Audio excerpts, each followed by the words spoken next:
Hi everyone, I'm Dr. Sarah Sheu, and I'm a Stanford-trained dermatologist practicing in the Seattle area. Today, we're taking an in-depth look at the Banish microneedling system. Something that frustrates me and my patients is that acne is considered a medical concern. So for people with insurance, acne treatments like prescription creams and pills are usually paid for by insurance. But acne scars, those are considered a cosmetic concern. That means insurance won't touch it. And I see patients all the time who feel disfigured by their acne scarring, and they feel helpless because they can't afford to treat it. We're talking hundreds, if not thousands of dollars for multiple sessions of microneedling or lasers in the office.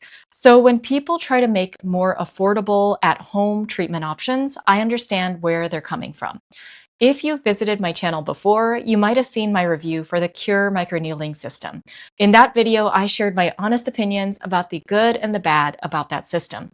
I also gave a detailed overview of how home microneedling and office microneedling are different. If you haven't seen that video and you want that foundational knowledge, I'll link it in the description below. Today, I'm going to give you that same level of honest analysis on the Banish microneedling system. The good, the bad, and what I found under the microscope, literally.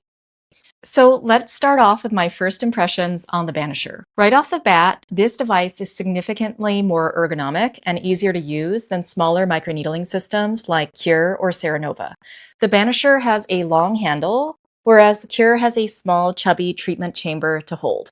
That long handle does make a big difference though, since you're able to grip it in different positions, adjust your angle, and it just feels more natural to hold. I also found it to be less uncomfortable to stamp using the Banish, even when the needle lengths were exactly the same. Don't get me wrong, I still do not love the feeling of stabbing myself with needles, whether I'm using the Banish or the Cure, and it doesn't feel relaxing to me at all. It's just less irritating. Another thing about this system that I like is that it has a much bigger treatment surface area. What that means in practical terms is that you're covering a larger area with each stamp, so you don't need to stamp as many times to cover the same surface, such as your face. It's less tedious, it's more efficient, and honestly just less annoying overall to finish a treatment. This is the treatment head on the Cure system, and this is the treatment head on the Banisher. You can see that the Banisher's treatment head is much, much larger. That makes a big difference when you're trying to treat your entire face. Now let's talk money, because that's obviously a huge factor many people are going to consider for this device. The initial cost for the Banisher is $130 for a starter kit that includes the handle, 2 treatment heads, one on here, and then another one, and a vitamin C serum. You're looking at about $75 for your first 2 treatments. Where it gets more wallet friendly is that the treatment heads are replaceable. According to the company's website, you can get up to 8 sessions per head, but the exact number of sessions depends on where you're treating. They break it down like this. You can use it once on your entire scalp, 8 times on half your face, or 3 to 4 times on your full face. You can buy replacement heads for about $20 each or $18.75 if you buy them in an 8-pack. So after that big initial cost, the per treatment cost goes way down. One thing I appreciate about this device and the Cure system is that the needles are gold-plated. The needles on the Banish system are gold-plated titanium. I like this combination, especially gold, because people are unlikely to have contact allergies to it, especially compared to nickel-containing metals like stainless steel. This is a nice touch for people with sensitive skin or nickel allergies. To show why the choice of metal is important, this is a case report of a woman developing an allergic response to titanium-coated stainless steel microneedles. Titanium is not a common trigger for allergic contact dermatitis, but titanium can be contaminated by nickel. The nickel contamination is usually just in small amounts. This woman was later tested for metal allergies, and she had a strong allergic reaction to nickel, but no reaction to titanium. So she was either reacting to nickel contaminating titanium or nickel within the stainless steel layer. Anyway, I like gold-plated titanium better. Okay, so now I'm going to walk you through how I use the device. The most important thing before you get started is to make sure that everything is clean. That includes your skin and the equipment. While I was washing my face, I had the Banisher needles soaking in isopropyl alcohol in the cap, like this. Once you take the needles out of the cap, you let it sit for a minute or two to let the isopropyl alcohol dry off. When you're using the stamp type devices like this, you don't necessarily need to put on a serum beforehand because there's no real gliding motion. It's just a stamp type motion. I'll be following this treatment grid. And you might notice that there is a little bit of an overlap when I move from one site to the next.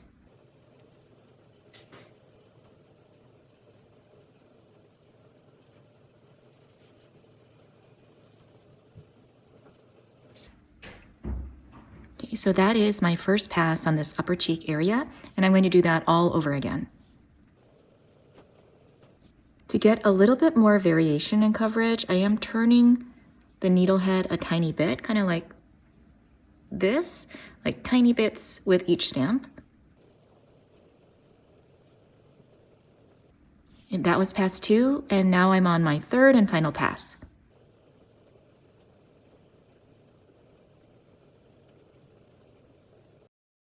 Granuloma formation is a risk when you use skincare during and after microneedling with longer needles, ones that are supposed to be used in office.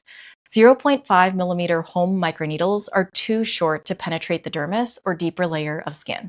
That's where granulomas form. So I worry less about granulomas with home microneedles that are 0.5 millimeters or shorter, since you're still in the epidermis or outer layer of skin when you're using needles this short. You're compromising your skin barrier on purpose to improve penetration of skincare's active ingredients.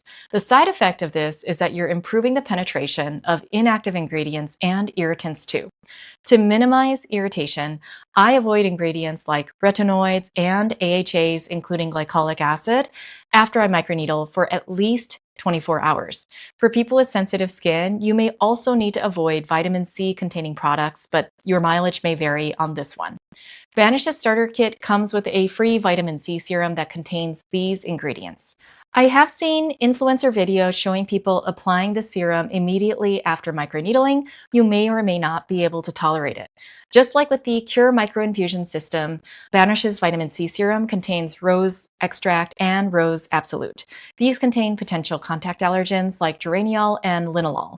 I would personally prefer if microneedling serums did not contain potential contact allergens like these, because I think that the risks outweigh the potential for benefit.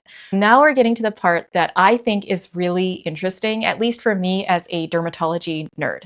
I examined the needles and my skin before and after testing both the 0.5 and 1 millimeter needles on the tops of my hands. To do this, I used a tool called a video dermatoscope, which lets me take photos and videos of my skin at up to 220x magnification.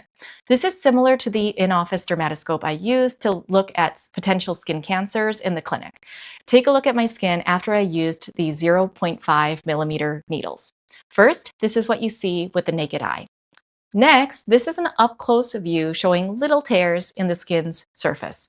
Now compare it with these 1 millimeter needles. Here's what you see with the naked eye, and this is what you see when you look up close. It's not just tears this time. There's bleeding and significantly more barrier disruption. Moving on to the needles, this is how the needles look without any fancy equipment. They're just teeny tiny, itty bitty needles. Next, let's enhance. This is what the brand new needles look like up close, fresh out of the box. Here's one of the 0.5 millimeter needles. Nice and sharp, clean, exactly what you would expect to see. This is at 220x magnification. And here are the 1 millimeter needles here at 50x magnification, and now at 175x magnification. I was surprised to find a little bit of debris on one of the 1 millimeter needles. This was straight out of the packaging. I unsealed it for the first time, removed the protective cap, and there it is. I asked the company about it, and they said they recommend cleaning the needles with alcohol before use. Now, let's look at the needles after use. These are the 1 millimeter needles after just 10 stamps on the top of my hand. Do you see that there's some skin residue coating one of the needles? It starts building up pretty much immediately. You might notice that there is a little bit of dullness on the needle, and compare that again to a fresh needle. And this is the 0.5 millimeter needles after 3 full face uses. Remember that the company recommends that you replace the heads after 3 to 4 full face uses, so this is right at that threshold. Do you see that ring of junk on the needle? One unexpected finding under the microscope, and this one is good, is that the needles are much sturdier than I expected to see. I was genuinely surprised to see that the needles stay sharp even after multiple uses. I did expect to see more blunting and bending of the tips, but they held up really well. But I didn't expect to see how quickly skin debris accumulates on the needles. A film of skin debris forms on the needles when you use them, and it's like a snowball, small at first, but it keeps building on the previous layer with each use. Even if you agitate the needle tips in isopropyl alcohol after each use, which is what many microneedling companies recommend, you cannot completely clean the tips. This is something I want to experiment with the future because I'm a weirdo who likes experiments like this, and because I genuinely want to see if there's a way for people to safely reuse their shallow microneedles at home. I also hate the environmental impact of throwing away needle heads each time. I do want to test whether a vortex mixer, which is a lab device that creates a quick swirling motion, can help the isopropyl alcohol break up the skin debris. If I do that experiment, I will definitely share that result with you all. To be clear, the skin debris issue is absolutely 100% not unique to the Banisher. This is a limitation of any microneedling device that's reused. If I microneedle myself, I will be using fresh needles every time.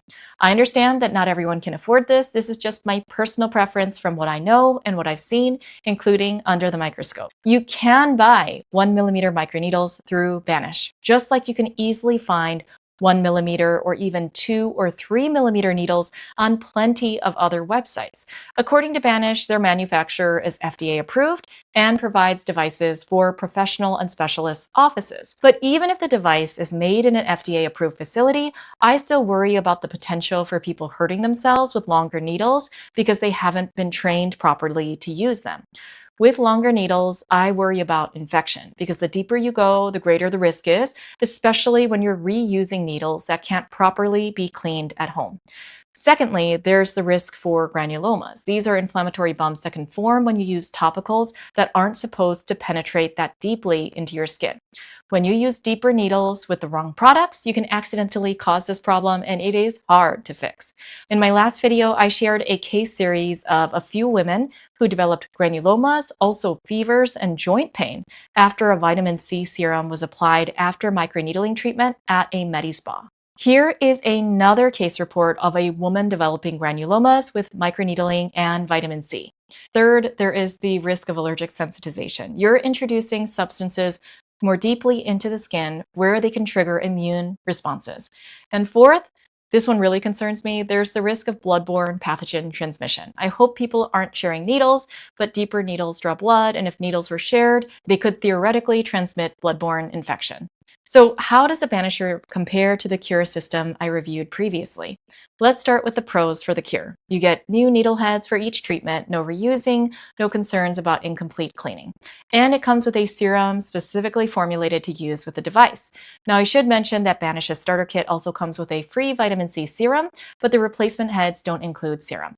Now, the pros for the Banisher: it's significantly more comfortable to hold with its long handle. It's less tedious to use because of the larger faceplate, because you need fewer stamps overall to cover the same area. In terms of neutral things, they're pretty similar in cost. Cure runs about $120 for a 1-month supply. Banish is $130 for the starter kit, so financially, they're in the same ballpark. So here's my final take. For me personally, skincare is self-care. It's supposed to feel good, be relaxing, be something that I look forward to. But at-home microneedling is just not my favorite at-home treatment because it doesn't feel good. It's uncomfortable, it requires effort, and honestly, I just don't find it to be enjoyable. But many people are not bothered by the feelings, so don't let that scare you away. I'm also not the target market for this product. I have 99 skin problems, including sensitivity, rosacea, and hyperpigmentation, but acne scarring isn't one of them. If I had acne scarring and I didn't like it, I would probably put up with the feeling and try it. If you're considering the Banisher, here's what you need to know. It's ergonomic, relatively cost-effective after the initial cost, and the needles hold up well. But I would stick to using the 0.25 or 0.5mm needles, and be aware that reusing needle heads comes with some hygiene concerns. If you have significant acne scarring, the gold standard is still in-office treatments. But if that's not financially possible for you, the Banisher is my favorite at-home option that I've tried. Thanks for watching.